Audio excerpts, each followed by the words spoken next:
ఓం శ్రీ మహాగణాధిపతయే నమః. ఓం శ్రీ సాయి కృష్ణాయ నమః. ఓం శ్రీ సాయి గీతాం బోధకాయ నమః. ఆత్మీయులందరికీ సాయిరాం. గీత యందు కర్మయోగము దాని యొక్క వివరములు తెలుసుకుందాం. సాయిరాం. గీత సన్యాసులకే ఉపయోగపడాల గ్రంథమని ఎవరనూ తలంపరాదు. అది గృహస్థులకు కూడా పనికివచ్చును. ఏకాంతమున గుహాగహ్వరములందు తపంబుసలపు సాధువులు పుంగవులకే పనికి వచ్చేటువంటి వాంగ్మయమని దీనిని ఎవరు కూడా భావింపరాదు.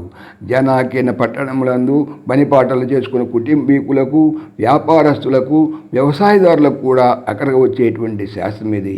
ఎందుకనగా దీని యందు తక్కిన యోగములతో పాటు కర్మయోగము చక్కగా బోధింపబడినది.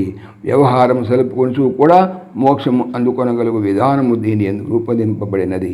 ఇదివరలో వేదాంతము నిత్య జీవితమునందు కలవదని ప్రతీతి, వేదాంతమునకును వ్యవహారమునకును పొత్తు కుదరదని వాడుక. కానీ గీతాచార్యుల వారు ఆ ప్రథమను తుంచివైచి religion must rule even world pursuits అన్నారు. ప్రపంచ కార్యములను దైవభావంతో చేయవచ్చుననియు ఆ ప్రకారమే చేయవలనియు బోధించి అంతకుముందు భౌతిక ఆధ్యాత్మిక రంగముల మధ్య గల బ్రహ్మాండమైనటువంటి అఘాతములకు చక్కని వారధిని నిర్మించారు. ప్రవృత్తిలో నివృత్తిని బోధించారు. సంసారమందు సన్యాసమును ప్రతిపాదించారు. రథము యొక్క చక్రములు తిరుగుతున్నను ఇరుసు నిశ్చలముగా ఎట్లా ఉంటుందో అట్లాగే శరీరము, ఇంద్రియములు లోకమునందు వివిధ కార్యములందు ప్రవర్తించుతున్నను మనస్సు నిశ్చలముగా దైవమునందు నిలుకడ కలిగి ఉండటాన్ని శ్రీకృష్ణ పరమాత్మ గీత మనకు నేర్పారు. ఇదే కర్మయోగము. యోగస్థ కురు కర్మాణి. చిత్తమును దైవమునందు అనగా ఆత్మయందు నిలిపి మీ కార్యములను చేసుకోండి. ఫలమును ఈశ్వరార్పణము గావించి కర్తృత్వమును వదిలి ఎన్ని కార్యములనైనా చేయండి. అట్టి కార్యములచే మీకు బంధనము కలగదు అని భగవాన్ ఉపదేశించారు. గణిత శాస్త్రమందు ఒక సిద్ధాంతం ఉన్నది. అది ఏదంటే infinity plus anything equal to infinity. అనంతమునకు ఏది జోడించినను తుదకు అనంతమే మిగులుతుంది. దైవము అనంతము, జ్ఞానము అనంతము. కాబట్టి దైవ దృష్టి కలిగి ఆత్మజ్ఞానము కలిగి అనగా దైవస్మరణతో లేక దైవార్పణ బుద్ధితో ఏ కార్యము ఆచరించినప్పటికీ అది లౌకిక కార్యమైనను పరమార్థ కార్యమైన సరే తుదకు దైవమే శేషించును కానీ కర్మబంధము కాదు. ఇది గీతాచార్యులు తెలిపినటువంటి కర్మయోగం యొక్క రహస్యము. అట్లు కాకుండా దైవ విస్మరణతో ఏ కార్యము చేసినను లేక ఫలాపేక్షతో ఏ క్రియ ఆచరించినను అది జీవుని బద్ధులుగా చేస్తుంది. ఆ తర్వాత అతడు కర్మబంధములో తగులుకుంటాడు. Work diversity of spirituality is an artificial flower which has neither life nor fragrance అన్నారు. దైవ దృష్టి లేని కార్యము పరమార్థత, పవిత్రాలయనేటువంటి క్రియవాసన కానీ జీవము కానీ లేని కృత్రిమ పుష్పము వంటిదే అవుతుందని చెప్పి ఒక మానవుడు కూడా చెప్పారు. కాబట్టి కర్మ గొప్పది కాదు, కర్మ చేసేటువంటి విధానం గొప్పది. ఏమి చేయాలో గీత బోధింపదు, ఎట్లు చేయవలనో అది బోధిస్తుంది. ఇదే గీతలో ఉన్నటువంటి విశేషము. ఈ సూత్రము అనుసరించి ఆయా ఆశ్రమముల వారు, ఆయా సంప్రదాయముల వారు వారి వారి విద్యుక్త ధర్మములను కర్మములను ఆచరించుకొనవచ్చును. వదలవలసిన పని లేదు. గృహస్థుడు తన నిత్య కార్యములను దైనందిన వ్యవహారములను చేసుకొనవచ్చును. వ్యాపారి వ్యాపారము సలుపుకొనవచ్చును. ఉద్యోగి ఉద్యోగము చేయవచ్చును. రైతు పొలము దున్నుకొనవచ్చును. పాకి పని చేసుకొనవచ్చును. పురోహితుడు పౌరోహిత్యము సెలపవచ్చును. క్షత్రియుడు యుద్ధము చేయవచ్చును. కానీ మా మనుస్మర దైవ దృష్టి కలిగి దైవమును స్మరిస్తూ ఫలాపేక్ష లేక ఈశ్వరార్పణ బుద్ధితో చేయాలి. ఇదే గీత శాసించేది.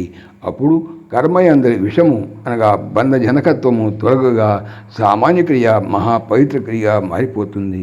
వ్యవహారమందు పరమార్థ ప్రయోగము వేదాంత ఇన్ డైలీ లైఫ్ అనేటువంటి ఈ కళ గీత యందు విశేషముగా కనిపిస్తున్నది.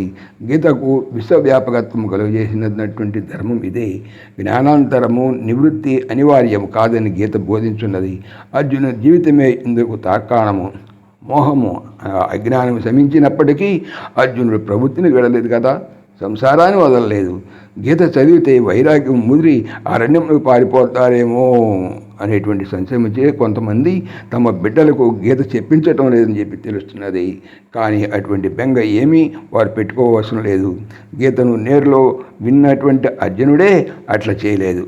మరి ఇక తక్కిన వాడి మాట చెప్పాలా? కాబట్టి సర్వులను గీతను ఆశ్రయించి దాని వలన పూర్ణ ప్రయోజనము పొందవలను. మోక్షం అనేది జ్ఞానము లేకుండా సిద్ధింపదు. జ్ఞానము చిత్తశుద్ధి లేకుండా కలగదు. చిత్తశుద్ధి నిష్కామ కర్మ చేయనిచు ఉదయింపదు. కాబట్టి సాధకులందరికీ ప్రప్రథమ కర్మయోగము అత్యావశ్యకమై ఉన్నది. అరురుషోర్మునేర్ యోగం ఆరురుక్షోర్మునేర్యోగం కర్మకారణముచ్యతే. ఈ వాక్యంలో ఈ అర్థాన్ని భగవాన్ చక్కగా విశదీకరించారు. జ్ఞాన సౌధము అధిరోహింపదలిచేటువంటి వాళ్ళందరికీ కూడా ప్రారంభంలో కర్మ కారణభూతమై ఒప్పునని దాని భావము. కర్మను పూర్తిగా వదిలి ఎవరు కూడా ఉండజాలరు. కర్మను పవిత్రముంచుకునేటువంటి పద్ధతి మాత్రము నేర్చుకుంటే అది ఉన్నప్పటికీ కూడా ఏ చిక్కు లేదు. అదే శ్రీకృష్ణుడు తెలిపినటువంటి ఉపాయము. ఫలాపేక్షను వదిలి కర్మను చేయటమే కర్మను పవిత్రమునర్చేటువంటి పద్ధతి. దాన్ని కర్మయోగమందురు. ఏ కర్మమును కొందరు వేదాంతులు అసంగతమని ఉపేక్షించారో దాన్నే గీత స్వీకరించి అటువంటి దాన్ని నిష్కామముగా మార్చివేసి మోక్షమునకు ఉపయోగపరుచుకోవాలి. గీత ఉద్భవించుటకు పూర్వం లోకములో 2 తరగతుల వారు మాత్రమే ఉన్నారట. కర్మలను చేస్తూ ఫలమును అపేక్షించేవారు అనగా ప్రాపంచిక సంస్కారం కలవారు ఒక తరగతి. కర్మలను పూర్తిగా విసర్జించినటువంటి వారు సన్యాసులు, తాపసులు 2వ తరగతి వీళ్ళు. కానీ గీత 3వ తరగతి వారిని లేవదీసినది. ఏమది? కర్మలను చేస్తూ ఫలమును అపేక్షింపని వారే వారు కర్మలను ఆచరించినను అట్టి వారిని కర్మ బంధింపదు. కాబట్టి గీతామాత సూచించినటువంటి ఈ 3వ పద్ధతి ద్వారా జనులు తమ కర్మరంగాన్ని శుద్ధి చేసుకొని తద్వారా తమ హృదయ క్షేత్రమును పునీతమునర్చుకొని జ్ఞానావిర్భావము చే పరమానందము అనుభవించుదురుగాక. జై శ్రీకృష్ణ.